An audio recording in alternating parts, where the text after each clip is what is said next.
One single scientist created 3 inventions that accidentally caused the deaths of millions of people, including himself. Not only that, they decreased the average intelligence of people all around the world, increased crime rates, and caused 2 completely separate environmental disasters that we are still dealing with today. Part of this video is sponsored by Wren. More about them at the end of the show. In 1944, as a young chemist who had just finished his master's, Claire Patterson went to work on the Manhattan Project, building the first nuclear weapons. His job was to concentrate uranium-235, the fissile fuel for bombs, from the much more common uranium-238. And this required huge machines, mass spectrometers, which separated the 2 types of uranium by their slight difference in mass.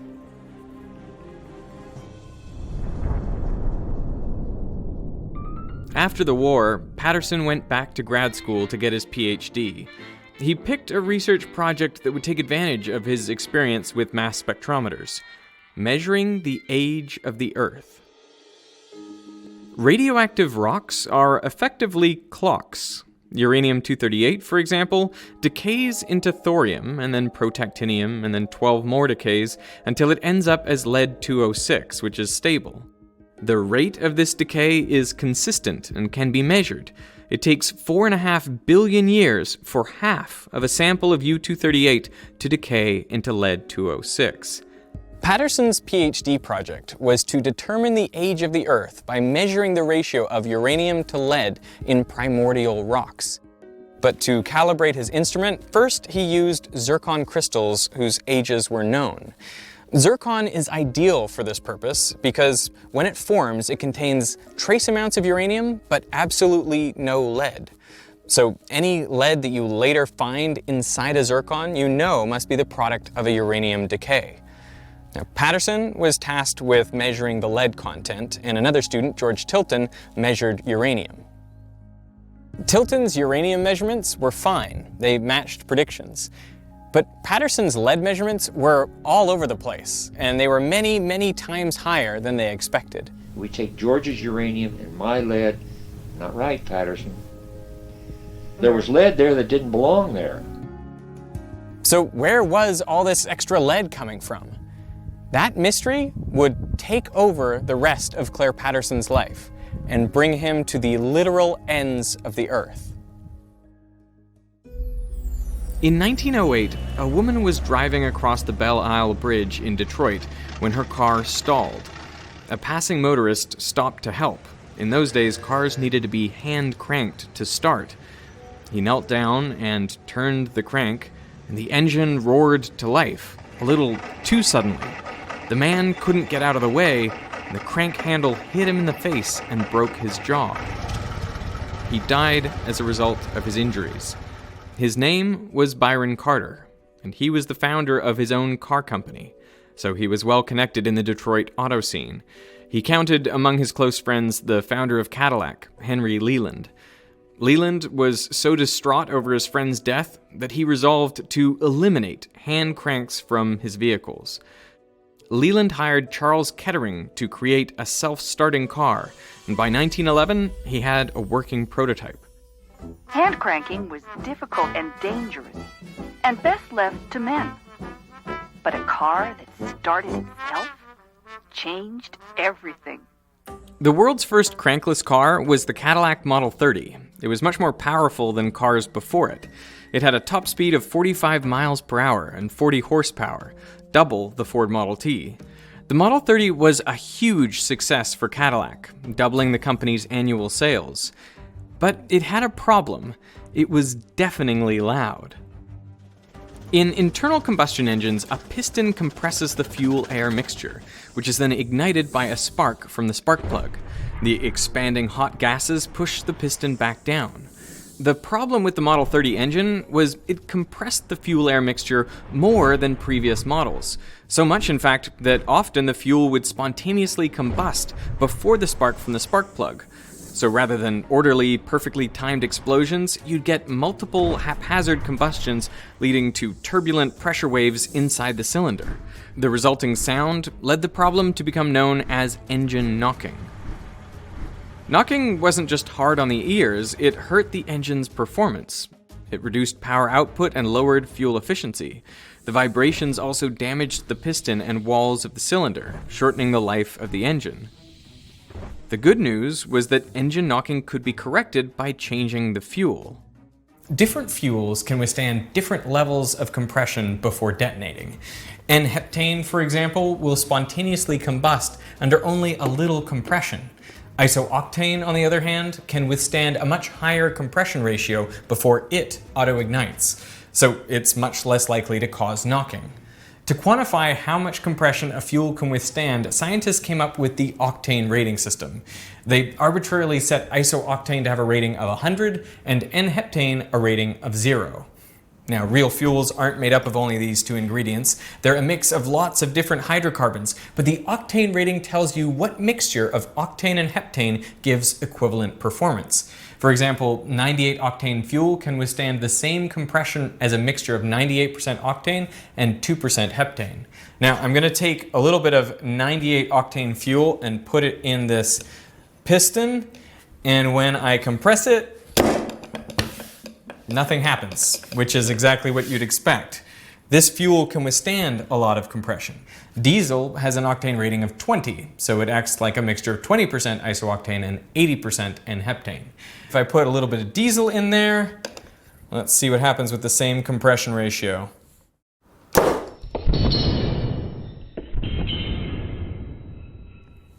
There you go.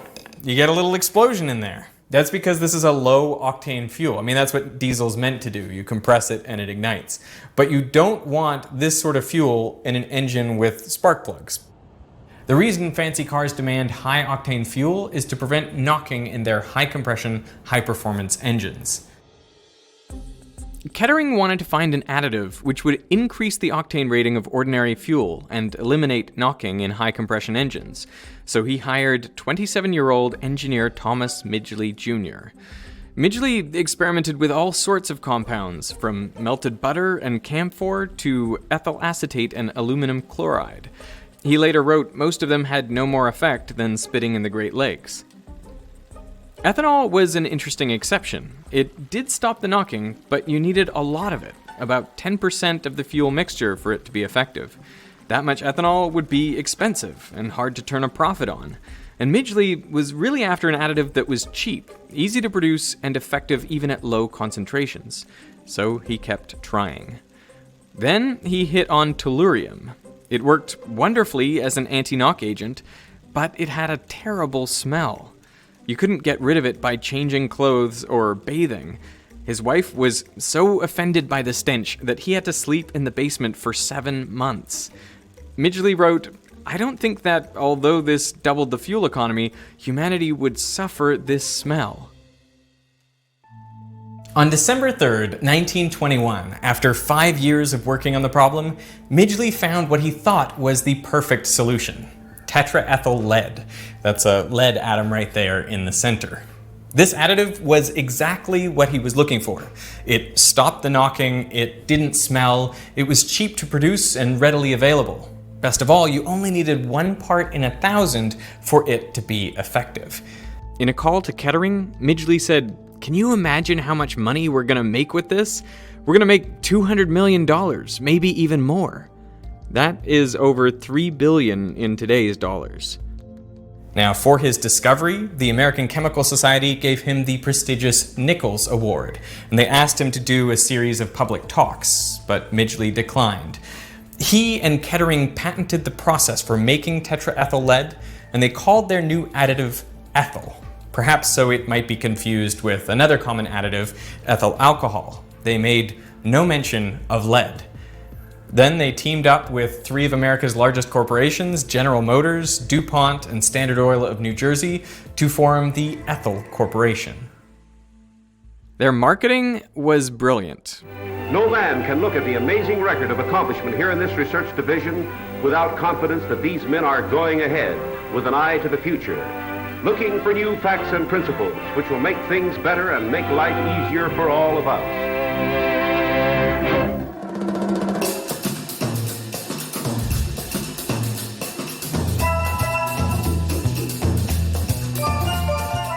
At the 1923 Indianapolis 500, the top 3 finishers all used ethyl, and the demand for leaded gasoline took off. To keep up, Ethyl Corporation had to build a new chemical plant in New Jersey, but the project began terribly. Within 2 months of operating, dozens of workers fell ill with lead poisoning. 5 of them died. To address the public outcry, Midgley held a press conference, and there he poured tetraethyl lead onto his hands, and he inhaled it for a full minute. He claimed he could do this daily without harm. But Midgley knew the dangers. The reason he had turned down the public talks was because he spent much of 1923 in Florida, where he himself was recovering from lead poisoning. He didn't go anywhere near his company's product if he could help it. Lead is dangerous even in small doses. It mimics calcium in our bodies, so there's no efficient way to get rid of it. And like calcium, lead can be stored in bones for years, meaning it can continue to poison the body long after the initial exposure. The organ most sensitive to lead is the brain. Lead breaks down the myelin sheath around axons and prevents the release of neurotransmitters. That's why common symptoms of lead poisoning are headaches, memory loss, and tingling in the hands and feet. And children are particularly susceptible. Lead exposure can cause permanent learning disorders and behavioral problems. And the dangers of lead had been known for hundreds of years. Already in 1786, Benjamin Franklin remarked that lead had been used for far too long, considering its known toxicity. You will observe with concern how long a useful truth may be known and exist before it is generally received and practiced on. He would have been aghast to learn that nearly 150 years later, scientists planned to add lead to fuel. Doctors and public health officials from MIT, Harvard, Yale, and the U.S. Health Service wrote to Midgley and warned them against producing tetraethyl lead. They called lead a creeping and malicious poison and a serious menace to public health. Their concerns were dismissed. This model shows how just the right amount of fluid containing tetraethyl lead and dye is added to the gasoline. No one doubted that a lot of lead was bad for you, but how much harm could a little lead do? By the 1950s, millions of motorists globally were burning lead in their cars and releasing it into the air. Some of that lead ended up on Claire Patterson's zircon samples, preventing him from determining their age. In 1952, he moved to Caltech, where he built a new lab from scratch. Suspicious of environmental contamination, he tore the electrical cables out of the walls to remove the lead solder. He cleaned the floors and benches daily with ammonia and made sure that air was always being blown out of the lab. To go inside, you had to wear a plastic bunny suit. Patterson basically invented the clean room. Inside that room, he turned his attention to the oldest rocks in the solar system, meteorites. All the original rocks on Earth had long since been destroyed by tectonic activity. But meteorites come from asteroids, which formed around the same time as Earth. They have just been drifting through space until they entered the Earth's atmosphere. So the best way to measure the age of the Earth was to measure the age of meteorites. Patterson measured 5 meteorites, each with 3 different radiometric dating techniques, and he found they were all 4.55 billion years old. That number is within 0.15% of the currently accepted value for the age of the Earth. Before Patterson's experiment, people thought the Earth was 1 billion years younger. So Patterson had done it. He measured the age of the Earth. But he wasn't done getting rid of lead contaminants. Public concern about lead exposure had continued to grow, but President of Standard Oil Frank Howard pushed back, saying, "We do not feel justified in giving up what has come to the industry like a gift from heaven on the possibility that a hazard may be involved in it." Scientists funded by the Ethyl Corporation claimed that lead was a natural part of our environment, and therefore not harmful to people. But Patterson wondered, Just how natural is the lead in our environment? And he had just the skills to find out. He began by measuring lead in the oceans. If it were natural, he expected the concentration of lead to be the same regardless of depth. But if lead pollution had increased recently, it would be more concentrated near the surface. He took samples in the Pacific and Atlantic Oceans down to a depth of 4 kilometers. And sure enough, lead concentrations were nearly 10 times higher near the surface. Lead pollution was clearly recent, but when exactly had it occurred? To find out, Patterson had to go to Greenland and Antarctica. Ice cores record the level of lead in the air going back thousands of years. The levels of lead in the atmosphere have been elevated for the last 4,500 years. All of it is due to human activity, mainly smelting ores to make metal. You can see the rise and fall of the Greek and Roman empires, the dip caused by the Black Death in the 1300s, and of course the spike in the 20th century due to industrialization and tetraethyl lead. So what did this do to people? Well, Patterson looked at the lead levels in the teeth and bones of recently deceased Americans, and for comparison, he measured the lead in bones and teeth of Peruvian and Egyptian mummies. Since they lived over 1,600 years ago, they would have been exposed to much less lead in their lifetimes. He expected to find modern Americans had about 100 times as much lead in their bones, but results showed it was closer to a factor of 1,000. 20th century Americans had 1,000 times more lead in their bones than their ancestors. Studies of baby teeth revealed that even lead exposure well below the level considered safe resulted in delayed learning, decreased IQ, and increased behavioral problems. And there is a broad consensus on the part of everybody except the lead industry and its spokesman that lead is extremely toxic at extremely low doses. A follow-up study showed that those with higher levels of lead in their baby teeth were many times more likely to fail out of high school. As a result of studies like these, the CDC's guidelines for the acceptable level of lead in children's blood dropped from 60 micrograms per deciliter down to 3.5. And as far as we know today, there is no safe level of lead. Globally, lead is believed to be responsible for nearly 2/3 of all unexplained intellectual disability. According to a study published in 2022, more than half of the current US population, that's 170 million people, were exposed to high levels of lead in early childhood. Those born between 1951 and 1980 are disproportionately affected. The authors estimate that in aggregate, lead caused a loss of more than 800 million IQ points. The world is less intelligent today because of leaded gasoline. But there are even more troubling correlations. The US saw a steady rise in crime from the 1970s to the 1990s. Then it abruptly declined. This graph looks eerily similar to a plot of preschool blood lead levels, just offset by 20 years. The obvious question is, did kids who were exposed to higher levels of lead grow up to commit more crimes than they otherwise would have? You might think this is just a spurious correlation, but the same pattern appears in many countries, including Britain, Canada, and Australia.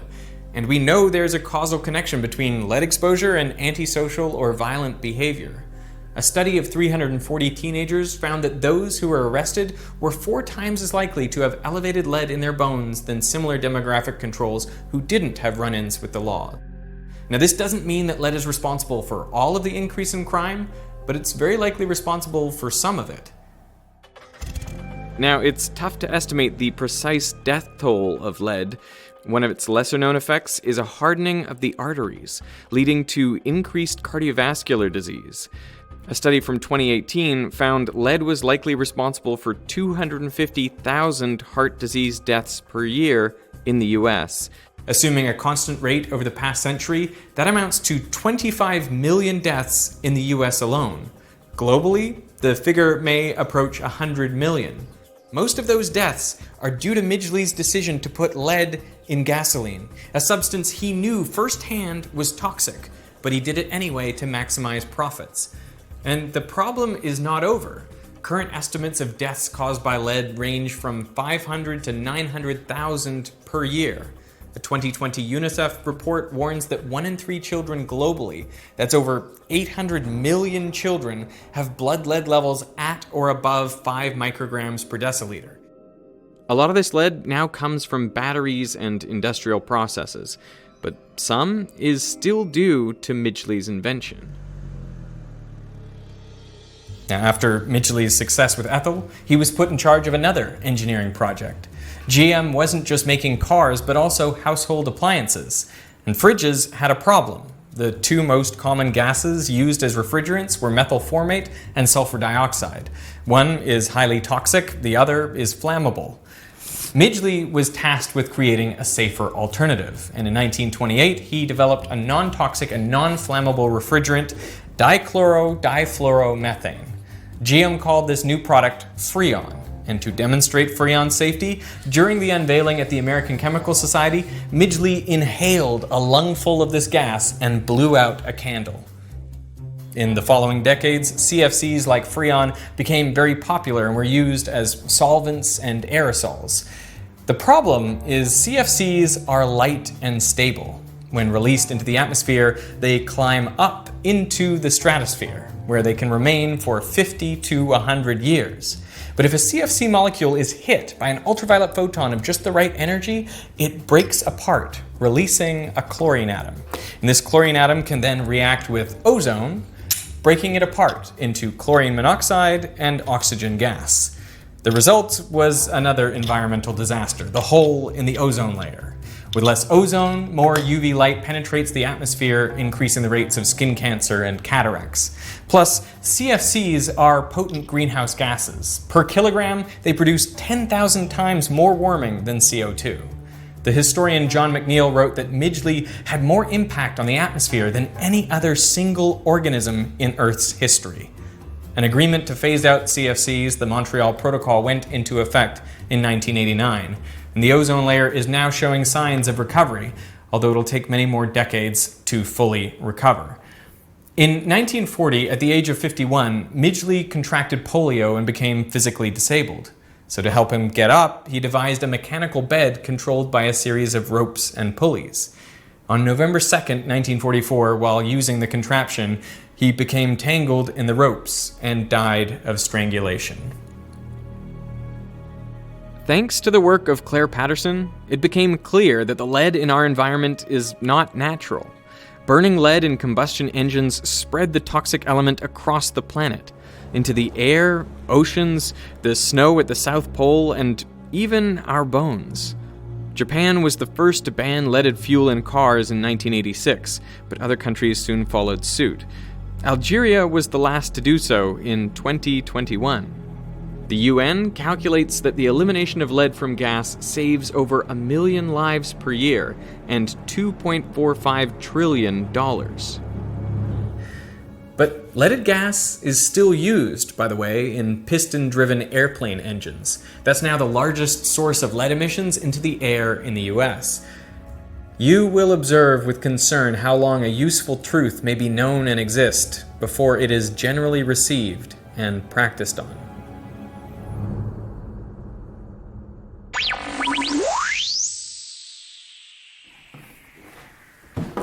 When I first learned about Thomas Midgley and Claire Patterson, I was amazed by how much harm or how much good a single person could do to the environment, which brings me to the sponsor of this video, WREN, an organization that's taking action on climate change. I think it's important that we tackle the climate crisis both by lobbying for systemic change and by making more environmentally friendly choices ourselves. On WREN's website, you can calculate how much carbon you emit and which activities have the greatest impact. And if you like, you can offset your emissions through a monthly subscription. The funds raised go to support a variety of projects that reduce greenhouse gases in the atmosphere. One project I particularly like involves collecting up flammable dead wood from California forests. This helps prevent wildfires. Plus, the collected wood is converted into biochar, a material that locks up the carbon inside for thousands of years. Once you sign up to offset your carbon footprint, you'll receive monthly updates from the projects you support. It's completely transparent with photos and details of every tree planted, every acre reforested, every ton of carbon offset. And for the first 100 people who sign up using the link in the description, I will personally pay for the first month of your subscription. So I want to thank Ren for supporting Veritasium, and I want to thank you for watching.